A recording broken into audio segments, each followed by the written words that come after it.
Well,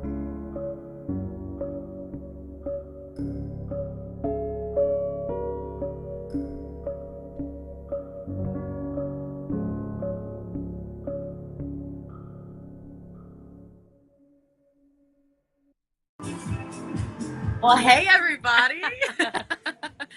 So sorry for the impromptu, but we felt like this view and everything was worth it to be able to hop on and to have a little show with you guys. I just flew into Oklahoma yesterday. Nicole has been here all weekend long for the opening of Love Field. Nicole, tell me about your emotions and how special these last 2 days have been for you.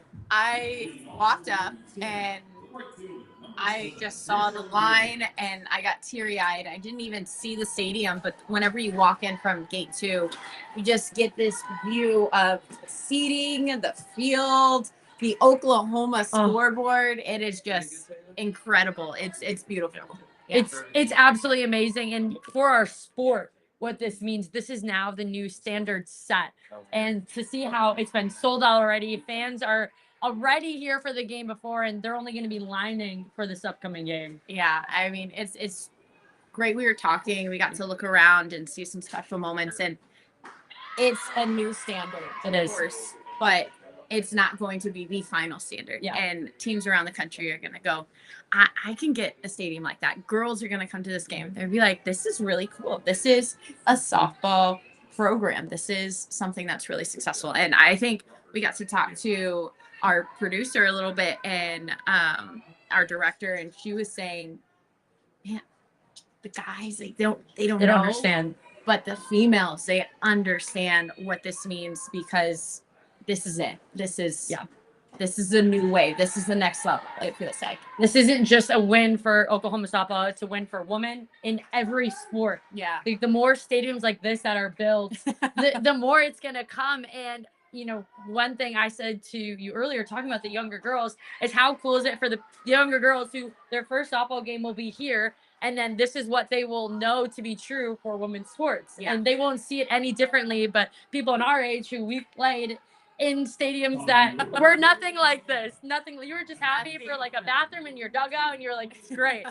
But talk to me about a little bit of some of the amenities that are going to be in this stadium that people should know about. Yeah, I mean, first one, kettle corn. Kettle corn. Yeah. One and only. You need kettle corn, you're good. She's already hitting it up. Don't worry. But I mean, just Marina Hines, they had 2 bathrooms. The stadium, Love Field, they have 8. So a ton of bathrooms. You're not gonna have to be waiting in line. There's a ton of food trucks around. Over on that side down there, there's a ton of food trucks, maybe like 4 or 5. Out in the outfield, there's this party patio that is literally just massive. You'll see alums, you'll see friends, you'll see family all up in there. And then there's stadium seating, of course, underneath the awning. But I think what's really cool is there's areas for donors now. Mm-hmm. And with that, it provides a space where they're like, I want to come to this. Yes. And I think that's really cool as well. But below, it's not finished yet, but the indoor facility, massive. Their locker room, jaw-dropping. It is. It's a professional level stadium. It is. And I think you think of college softball and where it's grown and where it's come, and you're like, yes, this is something that should be conducted in a manner that's worthy of something professional. You see football stadiums, you see baseball stadiums, and you're like, wow, this is the next level. So again, there's so many things here, just little things, and they're going to keep adding to it. It's not 100% done, but there's just so many things that you look at it and go, there's care, there's thought, there's attention to detail, not just for Oklahoma, but again, for the fan experience, for the athlete experience. It's next level. And you're a very proud alum, which how could you not be? And I see the emotion on your face and what this means to you. But then I've had the chance. Nicole's been a wonderful tour guest, and just the people. I just wanted to see it again. I know. But the people we've met who've been a part of this project, from your sports admin to someone working NIL, like the labor of love. You have men and women who have just poured their hearts and soul into this project, and it's getting done at a rapid pace that is absolutely insane. Like, they poured concrete. Was it earlier this week? It was Thursday. I mean, the day before opening, they poured concrete on the front steps. It's not insane, but all the people have the same mission. to build this for the women and just for women in general. And I think that's the neatest part. It's a celebration around sports. It is. And I just think, I can't say this enough, but just the fan experience, the athlete experience, it was built, the stadium was built with both of those in mind. So the ability to have all these people come in and buy in and say, okay, whatever the part is that I can do to help, I want to make this a reality. But it's just elevated the fan experience, it's elevated the athlete experience, whether you're Oklahoma or a visiting team, like you're going to enjoy your time here. 100%. And talk to me about opening day, because for those of you who are not following, it was a wild game.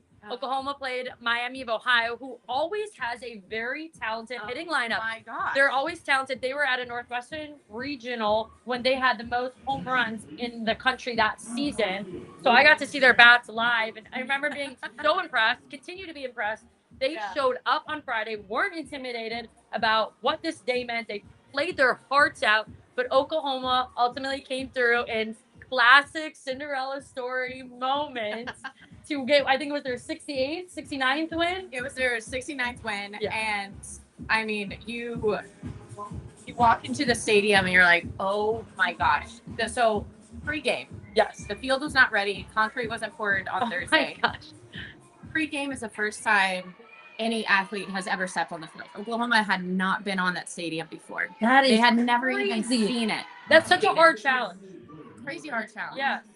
And you're feeling all those feels. You had 10 seniors, and that was crazy. And you see Miami walk in, and they're like, Miami, Ohio walk in, and they're like, wow, like this is a great stadium. Yeah. I think it was a cool moment for both teams to just, for the first time, both of them take it in. Yeah. But I mean, like you said, they're scrappy, and they're more than scrappy. They're just good. They're very good. Their bats are so powerful. I mean, they had several home runs here. And then later on in the day, they went over to Marita Hines to play Lafayette, and that score was 12-10. Oh my goodness! They had 5 more home runs over there. So I love it. They're breaking, they're breaking field in very nicely. Very nicely. First home run ever in the stadium goes to Miami, Ohio. It was crazy. It was so fun to watch the back and forth. But I think more than home run, more than just the stadium, the quality of that game was everything that I feel like Oklahoma loves and fans of the sport love. It's a battle. It's a back and forth. It's two heavyweights just swinging at each other. And that's what the game was. And so to be able to have that be the first game on the stadium, I'm like, so perfect. Yeah. It goes back to the theme of what we keep talking about. This field is a celebration of the sport. And then you have just a classic matchup against two powerful lineups. And then Kinsey Hansen, 5th year, coming through and being able to have the walk-off. Oh my gosh.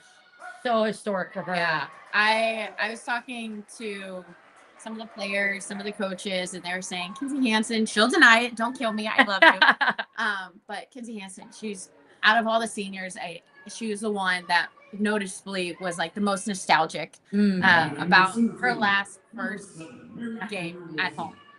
In the new stadium, like it was just kind of a lot of emotion. So for her to be able to get the hit was pretty cool. But enough about you asking me questions. I want to ask you questions. So your reaction whenever you first walked up. Oh my goodness. Like? It's like I've seen pictures because I wasn't here on Friday, Saturday. I was at the NFL Combine. Yeah. Flew in, and it's more than I could have ever dreamed of. And we both had the opportunity to play at Oklahoma City, which is the pinnacle for softball. And I keep telling you, it's a mini version of this, but it's even elevated. It's like our sport into the future, and they did not miss a detail. The stuff that's open to the public and that will be open soon, it's such a win for women, and I get so excited because these women deserve it.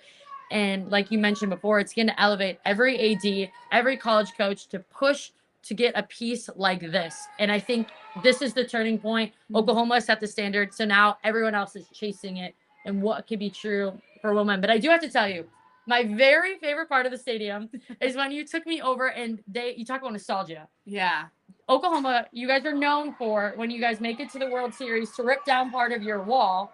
And they have those walls from your old field where it has the years when you guys went to the Women's College World Series and then in gold the ones you won. Yeah. For me, that's such a part of history that alumni like you and my pitching coach from Northwestern, Michelle, Gascoigne Smith, she can come back to you. You can look and say, like, I did that. Mhm. I love that. Yeah, I love like the old and new. I'm corny. I'm nostalgic that way. Yeah, exactly. Whenever they told me about that, I was like, no way. And I ran up the stairs.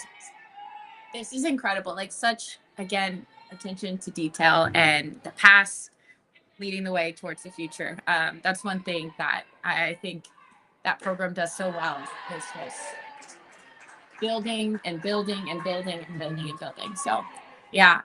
So we both want to be in broadcasting. We both are in broadcasting.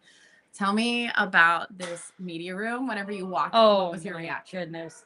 This is nicer than any even college football media room I've been in. And I had the opportunity to go to Florida State, Virginia Tech stuff.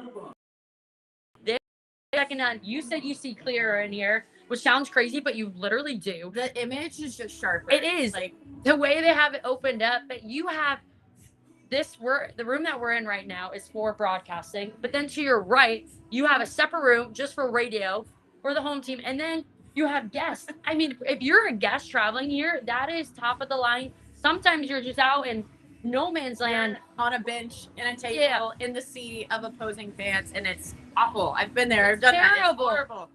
And the fact that they're designated rooms, they feel soundproof. They're quality. They have snacks in it, refreshments in it. I mean, it's a high-class experience for everyone who plays on this field, for everyone who attends the game, and then for everyone who's working it. And that's such a gift. And it's a dream for a broadcaster to be here to call these games, truthfully. And you get to call so many. And I'm going to be really spoiled after calling a lot of games here. I mean, there's going to be broadcasters just selling. I want, not just because of Oklahoma, but I want to be there because the snacks are great and that there's AC here in the cattle court. Yeah. And the cattle court. We both have been calling games from our bedrooms. I'll tell you what. Last 2 weekends. So many things that were exciting about Friday and just the stadium. Well, one of the things that definitely crossed my mind, I was like, oh my gosh, I'm so glad not to be calling remote anymore. I'm tired of being hunched over, looking at my screen, calling games. Like now I get to see this beautiful field. Well, let's show it again. This is the view from the stadium. So what I want to point out is the scoreboard that you mentioned to me. It's the actual state of Oklahoma, and your AD decided to put LED lights around so that it is always showing daytime, nighttime. I mean, the attention to detail, crazy. It's absolutely crazy. It's nuts. It's awesome. But also the lighting in here. I think we're doing all right. I was taking a couple selfies earlier and I was like, oh, like, hey, like the lighting is so good in here. I'm like, is this my primp room? I think it is. It's also boosting our egos. We have a few people who say incredible. It absolutely is incredible. If this isn't on your bucket list, any softball fans, put it on your bucket list. Bring your daughters here, bring your sons here, bring your families here. This is special. Yeah, it truly, truly is. It's been a joy to see the response from the community, the softball community of the stadium. I was talking to you, there's not a lot of stadiums there's no other stadium like this, but none. Within this ballpark range where you have Texas A&M, you have LSU with an awesome indoor. You talked about Clemson and just how the stadiums are leveling up and it's only going in the right direction. And I think aptly so, you'll see later on this game, but OU, their theme, their promo video is breaking the glass ceiling. So I'm like, just how fitting, right? Oh my goodness. That just gives me chills. Yeah. It's like there is no ceiling to what our sport can reach. And now this is, again, we talk about setting the bar. The bar is just going to keep going. I want people to beat the stadium. Yeah. I want people to try to replicate it. I'm excited to see what postseason looks like in the stadium, to see what tournaments look like in the stadium. It's something that will just continue to elevate. Oh, yeah. I love it. Gosh. Chills. It is. I'm so happy to be able to share this with all of you. Thank you so much for coming on. I mean, we're going to be celebrating this all season long. Yeah. All season long. It's beautiful. Nothing else, no other word describes this except for it's just a gorgeous stadium. It is. Yeah. Breaking the glass ceiling. I love that. I'm like stuck on that now. I am. Oh, yeah. But okay, I do want to talk a little bit about yeah, there was 4,450 people in attendance yesterday. And it was just nuts. Like this place was half see an empty spot. And I mean, it was the same on Friday at like 2 p.m. Isn't that Right? insane? And like it's Friday at 2 p.m. Yeah. Like, aren't you supposed to be working? Like, We're in so school. many people are off. So many little kids, so many families. Like, it was great. I'm like, why aren't you in school? But so glad you're here. But So like, worth it was it. just incredible. Yeah, to see the investment that that these programs, not just Oklahoma, but just starting to see around the country, that programs are starting to put into softball, into female sports. So you build it, they'll come. yeah. But you're on call for today's game. I Let's talk a little bit about this matchup. Okay. Oklahoma is playing Louisiana. They played earlier this weekend and run ruled them. Yes. But Louisiana has a very tough team. You know, they're a team that has competed in regionals, super regionals these last few years. What do you expect to see from both teams? What are some of your key points they need to? Yeah, for Louisiana, I think they've had so many tough matchups, and then they're just losing. Yeah. Or they're just like there's something that's missing, and that makes the team dangerous, especially whenever you're good as Louisiana, because you're searching and you're trying to figure it out, and you're like, if we can get this one big win, we're set. Like then we're good to go. And Louisiana is a team that has been searching for that. Yes. So for them, it's doing the little things. They just pitches too much over the plate, a couple of errors early on in the game, and then things started to snowball against them. If they're able to play clean, not just incredible, just play clean, do the little things right, I think you'll see this game be a lot more competitive. If you're Oklahoma, the newness has won off. I mean, day 3, like the newness is one off, but they look more comfortable. They know what their field is like. So for them, it is just staying ahead in pitch counts. Yes. I think that Oklahoma, they struggled that first game. They had like 8 walks, which is so uncharacteristic of them. So being able to be ahead in counts, but then also get those conversion pitches. Offensively, they look great. So just keep doing what you're doing. But for the pitching staff, I would say just being able to get those conversion pitches. Which I'm going to pause you because conversion pitches, for anyone who's wondering, is every third pitch. And that's something we heavily tracked at Northwestern. A lot of teams do because so often that's the pitch, every third pitch is really what determines who has the momentum in that count. You know, just a 1-on-1 pitch, you go 1-2, that's huge for a pitcher. Yeah. So keep going. Yeah, no, that's exactly it. It's momentum swingers and at bats, but it also allows pitchers to throw the pitcher's pitches. Yes. And if you're 2 balls, 1 strike as a hitter, I don't want to swing at that. But whenever I have 1 ball, 2 strikes, I feel like I need to protect the plate. So it just gives them more of an advantage. So those are kind of my keys to the game for those 2 teams. But I'm excited for this game. I think it'll be good. I would agree. And Louisiana, like you said, 7 innings, clean softball, all they really need to focus on. I've been able to watch them a little bit this season. I very much agree with the pitcher. They have good stuff. I would say it's just missing in the direction they're trying to go. And sometimes that can be the hardest thing. But when you're playing a team like Oklahoma, that's really one of the key things you need to do because they're so tough, 1 through 9, and how many people deep on the bench. So keep them off balance, keep them really off level, be able to really work that, you know, north, south location. So I'm excited. I think it'll be a great matchup. I'm excited to see this place build up at Love's Field because it's special with being half full right now for the game before. And we actually had somebody who says the Patty statue is going to be amazing. Yeah, so later on this season, Oklahoma football, they have a couple of coaches that have coached in the past, and they have statues in their park in front of their stadium. And so Coach Gasso, well-deserved. I think it says something that she gets it before she retires. When she's still on the field? Yeah, when she's still playing. Wow. But she's going to get one at the very front of the stadium, and that will be coming out, I'm pretty sure, BYU weekend. So it'll be a fun weekend. That is so neat. And one question I want to ask you, I feel like so often when people talk about Oklahoma, they try to search for what is like the secret sauce. What, you know what I mean? What is keys to success? What's the recipe? Like, how do you replicate that?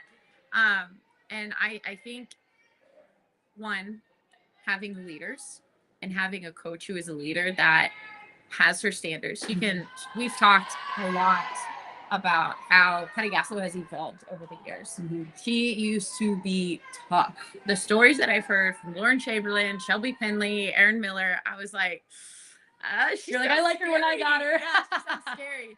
And then even from whenever I played to now, just hearing her talk about the team or hearing current players talk about what their day-to-day looks like, it is so different.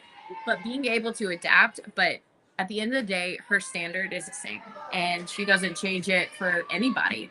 Whether you're Jocelyn Allo or whether you're Cassidy Pickering who's walking onto campus for the first time, she is consistent.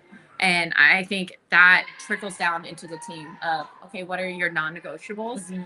And taking that seriously, because day to day things can get old and it can get boring. But if you're able to stick to it and say, this is my standards day to day, you see progress over time. And this team, this senior class is evidence of what it looks like to put in that work day to day. And little bit later, you just get better. And it makes so much sense when you have a team like this who has so many preseason All-Americans. Yeah. It's because you're not out idolizing one person. It's such a team where you guys are building each other up. And so then there's so many champions, so many winners on your team, and so many incredible athletes who take so much pride in whatever their role is. I look at Riley Boone, one of my favorite players in college softball, who electric, and historically has been the 9 hitter, but she's the most dangerous hitter to turn around that lineup and has been the difference maker in so many of your championship seasons. So that's somebody, just an example of multiple people. Nicole May, I think of other moments too, where she just bought into being in the staff, and she was so deadly in whatever game she was put into. Yeah, I think the buy-in from the athletes of knowing, okay, I don't have any pressure because the girl before, the girl behind, they can get it done. Yes. So for me, it's just stick to my game plan. Like, there's no pressure because I know I have Jada Coleman right after me, you know, and Kinsey Hansen, she hit 8 the other day. And it's like, all right, Kinsey Hansen's up. There's no pressure. And then she walked it off. I'm a Friday. Let's remember that. Crazy, right? And just the ability to trust your teammates and understand where they're coming from, understand where you're coming from, and just have that full out trust, full out joy of the game. Just elevates teams, it elevates players to heights that they didn't even know that they could. Championship mindset. That's why they win here. But it's been fun seeing this senior class just progress over the years. And for them, we got to speak with the athletic director on Friday, Joe Castiglione, and he was just saying, this is the time where we want to honor seniors. We want to have them get into it. It was really important for them. Okay, maybe not everything is 100%. Yes. It is not 100%. But the ability to get these seniors onto this gorgeous field and have them have their last year, have that send off, that was just like the goal for them. So it was just really great. And to think they went through, COVID seasons, everything. And what a lot of people remember is the, 3 back-to-back national championships, but they don't see the years where some of them didn't win and the grind to bring themselves to this championship mentality. And so often it really is bought in the fall and the winter with relationships being built, hard work, 6 a.m. lifts. And you guys always do, it's like a triathlon too. Oh my God. You're like PTSD. But it's all those little things that nobody sees, but they just see the moments when you guys are in OKC. But it's the buy-in. It's the buy-in from this class. And when I think of Oklahoma, they're some of the first faces I think of, besides, the alumni, is the people who really built this foundation and raised the program and set the program up to continue to rise. Yeah, I think something that as an athlete, you want to leave something bigger than yourself. Yes. You want to leave some kind of legacy. Like, yes, you want to be a great player, but you want to leave something behind that people can remember you by, whether it's something on the field, whether it's how you made your teammates feel, whatever it is. And I think that's something that they talk about a lot, is what are you going to leave behind future generations? Because you've seen what the previous softball sisters have left. Yeah. And how can you improve it? How can you leave something behind for that future generation? And I think again, full circle to this whole conversation of what the level of women's sports is going, how it's starting to elevate more and more and more. And there's just opportunity. And the little kid that's going to come to a game and go, Mommy, I want to play softball one day. I want to be at this facility one day. I want to play in the World Series. It's just setting it up, is just incredible. I love it. All the little girls are going to come here, and this is going to be their dreams. Yeah. That's the best part of it all. And your AD you mentioned briefly. I mean, for him, you talked about how he brought in coaches, he brought in players. I just love the buy-in, the commitment from him as well to champion softball and all the women on the team. Yeah.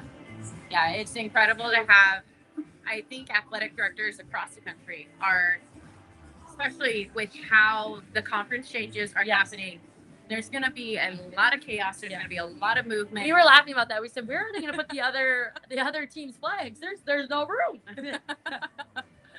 But like with all the conference realignment, it's going to be hard for these athletic directors, if they don't get with the program, to stay in competition with all their sports. And so they're going to have to elevate. They're going to have to take their female sports to the next level because they're going into a new conference. The expectation has been elevated, not just for their money-making sports, but their Olympic sports as well. And that raises the standard, and that makes those programs become money-making sports.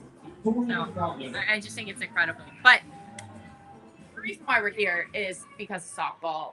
Tell me, I've been so curious because we've been calling games side by side, not at the same time. So I haven't gotten the chance to talk to you a little bit.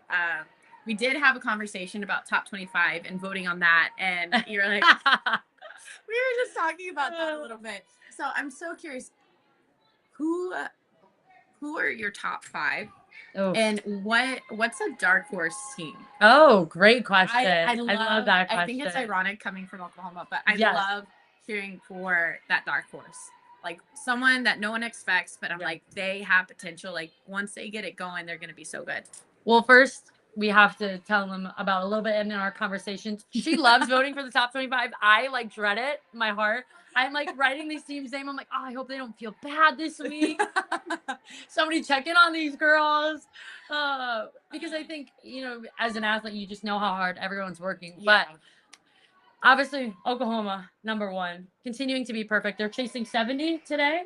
Or they're 71. 70. 70. They're chasing 71, which, first of all, to be able to win 70 games in a row, I mean, the focus to detail, the attention, it's just so much dedication to be locked in every inning because it's very hard to win that many games in a row. Yeah.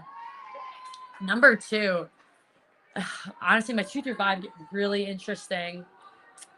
Interesting. I love it. This might shake things up a little bit. I think Washington. I said they're a top 5 team. Absolutely. I saw them week 1, and I was like, this is a Washington team that I haven't seen since 2019. They're a good team. And nobody expected it. I mean, they expected them to be tough on anytime you have Ruby in the circle. Right. But, you graduate people like Bailey Klinger. You lose Kelly Lynch, LSU, which LSU is also, I'm going to put in my top 5. Okay. I think they're a program that a lot of people are sleeping on. And just to the top 5, I'm really shaking things up. But back to my Washington point, this team's buy-in is crazy. Mm-hmm. And you look at all parts of their games are so solid. They gave Oklahoma a run, for their money. That was really one of their closest games this year. Yeah. Very few close games. Texas is up there. All right, number 5. This is really hard. LSU? I did put LSU up there. Oh, you're good. Gosh. Number 5. I have so many teams I'm in between. Who did I not list that you would put up there? Let's see. You had Oklahoma, you had Washington, you had Texas. LSU is 4 or 5? LSU's 5. LSU's 5. I would say 4 spot. It's been tough because there's been so much chaos. That's the thing. For me, I think that Miami, Ohio is definitely a dark horse. I would agree with that. I very much. After seeing them this weekend in person, I mean, because you can see stats. So much. After seeing them in person and just seeing their swings, I heard the press conference from Coach Gasso after they played. She was like, I was uncomfortable. Jen Rocho was uncomfortable. And that's a word that She doesn't naive. throw around. Yeah. She does not throw that word around. So if she is feeling uncomfortable, that tells you there's not a lot of holes. Yes. They have to really prepare for that team next time they see us. I mean, the way things go, I wouldn't be surprised if they meet up again. I agree. So my 4, I think, is tied between Missouri and Tennessee. Interesting. What about Georgia? Because Georgia was in the conversation. So they'd probably be like 6 or 6 for me. They're right there. Number 29, I like Duke. Duke is also another. I like Duke, and this is why you enjoy this more than I do. I put Duke in 4 just because they've been looking really good, but also they're really hungry, and their new program they've trying to make their mark on the program, but they just fell short of their super regional goal of getting to the World Series. They have something to prove. They have something to play for with their coach struggling with her husband just being in and out of the hospital. But they have something to play for, but also it's just the way that team comes together. They look very much like a unit. They look like they communicate. So maybe not right now. But I think in the next 2 weeks, you're going to see them, and they are just going to shoot up in conference. And the most interesting part about them is it's their stellar sophomore class. I know. That's leading it. So it's like, not only are they locked in this year, but I think about how they're going to be their junior and their senior year. Like, this Duke program is going to be scary for a while. But dark horse. Now, this question fires me up because I have a few. I love this. Yes, we love softball. The parody this year is so good and what's making our sport so exciting. But I have to say, calling Mary Nutter games, Baylor, they're good. When they have their certain pieces healthy, especially in the pitching staff, they could compete with anyone in the country. And they're so scary late in games because they just have this belief that as long as they keep passing the bat, they could win against anyone. So that, for me, when you see a team who's able to come back in the 7th inning, that's a team that's going to carry that confidence against any team throughout the entire season, now knowing that they can do it. Yeah. I think you're starting to see a lot more rankings. Wichita State, I've always said, they're a good team. They run with Nebraska yesterday. Solid. Yeah. They know who they are at their core, and I think their coach does such a good job of developing their players. So they come in and they're really talented, but they're so raw, right? As a mid-major, sometimes it's hard to get those recruits, especially with NILs. She gets this gem, this diamond in the rough, and she just shapes them and she polishes them. By the time you leave, you see players like Syd McKinney, who just graduated, and I mean, she is just a phenomenal player. That is what happens whenever we go through that program. So. And then my last one, and I want to ask you that question, is honestly, it's a handful of Big Ten teams. I'm going to say Wisconsin. I'm going to say... Wisconsin. My boyfriend went to Wisconsin, so he'll be glad to hear that. Okay, perfect. Yeah. That was for you. And I'm home state, Wisconsin. But I look at them. I look at Northwestern. And, you know, I'm going to throw Nebraska in that, too, is you watch him play top 10, top 5 teams in the last few weekends, and they're a run away. Look at Northwestern's, their punch out between LSU. That's against who I just put in one of the top 5s, and I thought they were going to beat them throughout most of the game. And Wisconsin, we've seen them go toe to toe with a lot of teams. With Georgia extra innings. I mean, they've probably lost 5 or 6 one-run games against ranked opponents. So I look at those Big Ten teams. They're just, you talk about even earlier with Louisiana, there are those teams that are scary because they're coming into these games with nothing to lose, but you know they're an out or 2 away or a play or 2 away from getting the wins. And those are teams you could see blossom late, heading into conference play and then tournament play. Yeah. Dark horses for me, I'm going to go a few West Coast. Okay. Again, Mary Nutter, you get to see matchups that you don't normally see. So regional style matchups. And I think for me, Fullerton's really good. Very good. San Diego State is always really, really good. And they typically get better. They get hotter as season goes on. Miami, Ohio, whenever you swing like that consistently without having holes and you're consistently making top teams feel uncomfortable, that tells you, okay, they got something going. So I wouldn't be surprised wherever they end up if they might get like an upset or something like that. But and then I'm a McNeese fan. I got to see them legit. last year at Washington's regional, and I mean, they had Washington. They had, I wouldn't say a fantastic team, but a really solid Washington team, and they had them by several runs. You could tell they had never been in that moment before when the moment got really big for them. This year, they're handling those big moments much better. They're not the white eyes. Yes. They look okay. We've been here. After Yeah. we've been here before, they have. So I think they are going to be a sneaky dark horse. Love that because they've been building that program my junior year. So 2 seasons ago, before your Washington regionals last year, they came to our regional and they played us in the championship game, and they went up and they put like, I think it was like a 17 spot against Notre Dame the first game, and we all were like, who are these guys? What's So it was going like, on? whoa, like I They've remember been the scout. we were in the batting cage. I don't even think we were swinging. We were watching this game and we were like, these girls can play. Like they are flat out They're good. good. Their So coach is good. really great. Yes. Again, another coach that can develop his players, get those diamonds in the rough. He has an eye for finding talent and being able to develop them. So they are starting. They graduated a couple seniors from last year, but they have some sophomores that have really started to blossom. Yeah. So they're just good. They're good. Yeah. We have one person in here who says Duke's pitching staff is underrated and underestimated. You're it. I agree. I think they're one of these teams, and you're starting to see a little bit of a change in landscape in softball. You have multiple aces. You have a pitching staff. I love it. And I love it. I love it. I love it. I love it. It is pass a bat, pass a torch, Yes. but That's what it's for about. pitching, it enables. I mean, I think the first time that I really saw it with my own eyes watching a game, it was Texas Tech versus Oklahoma. Yes. And Texas Tech, talk about a staff. They had 8 pitchers on their staff. We saw 7 of the 8 pitchers that game that I called. They had a new pitcher every single inning, and Oklahoma struggled. And I think that was when everybody was like, it is really hard to prepare for 4 different pitchers in one game. You don't have the wear and tear. You don't have the stress. Don't get me wrong. Pitchers, they can go a full 7. They can rock it, right? I mean, you've been there. You've done that. Like, what it takes to be able to have a full game.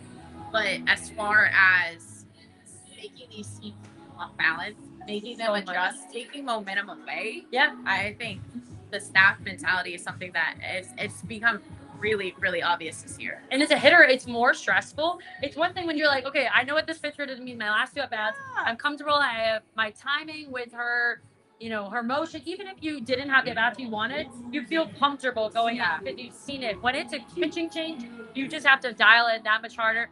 And I have to say, we forgot a team. Lean in. We forgot a team. And I want to apologize to Stanford and Nizari Kennedy because when she's on the mound, she can beat almost anyone in the country. So I think I have like 8 people in my top 5. So the math works up here. Yeah. So I would also put them up there. Yeah. Base running going to win. I think that is true too. We've seen defenses and just stellar athleticism. I think of like Taylor Pleasance from LSU. Some of the plays that she makes, I mean, it helps that she's over 6 feet tall. Yeah. She can just reach and catch something in the middle of the outfield. But just the plays and the footwork, we've seen it elevate the past few years. Obviously, hitters this year, it's the year of the bats. It's the year of the bats. Oh, my God. God. But with that, it's also made it a year of the defense.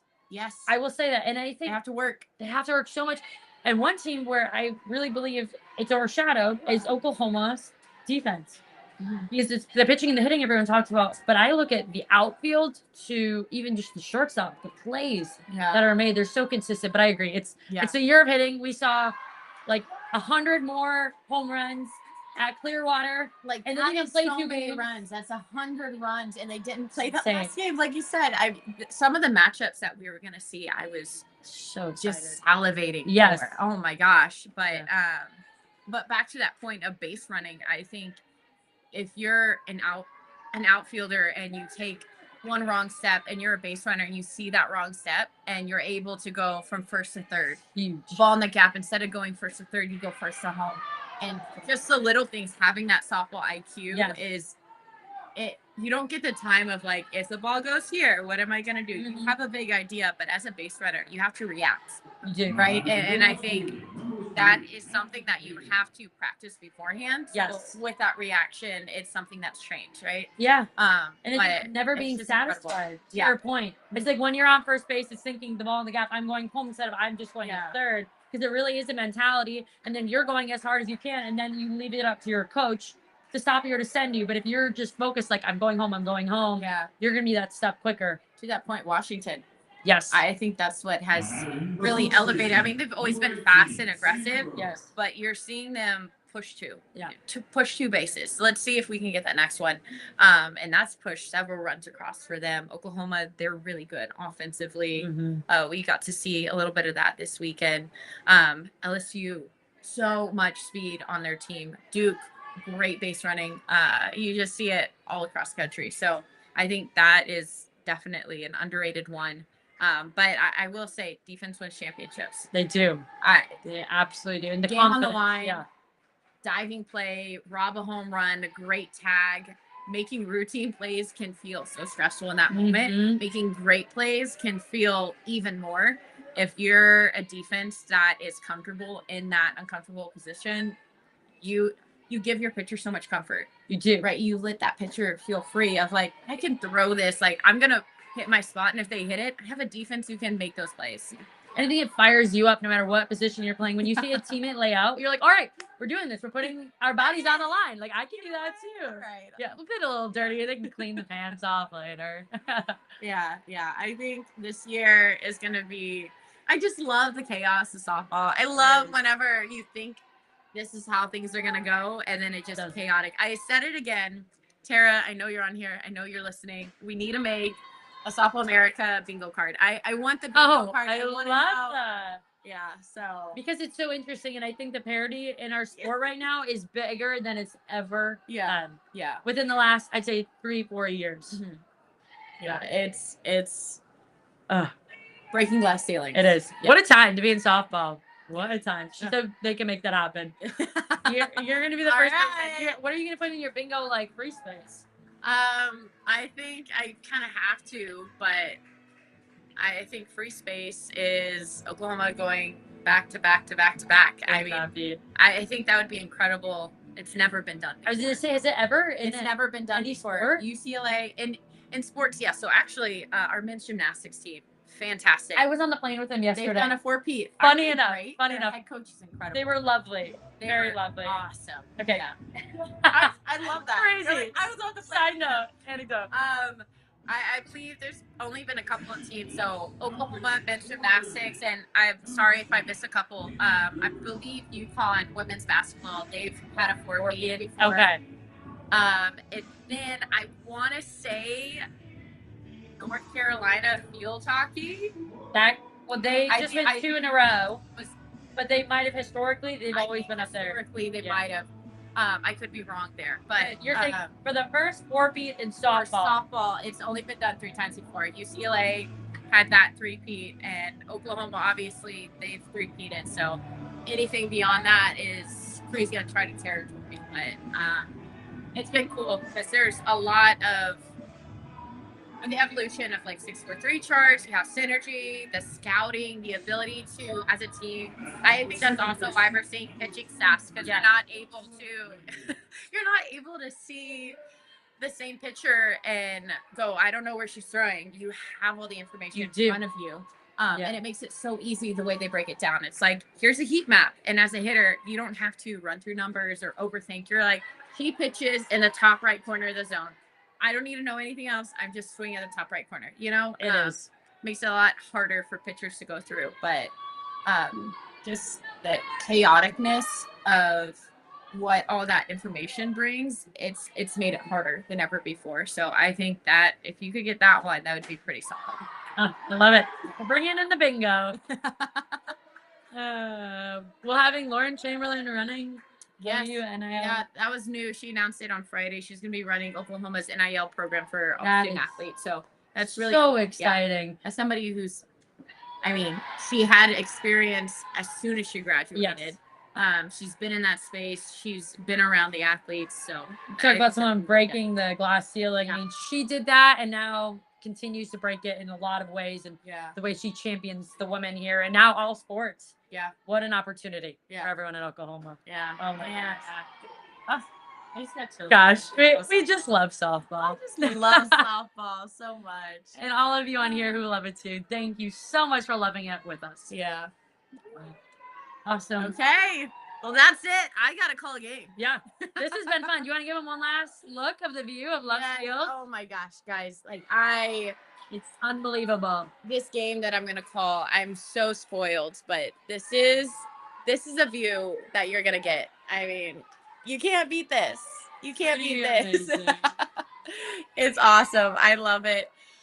Syd, I'm so glad that you got to experience this opening weekend. I'm a softball fan. I know you're a softball fan.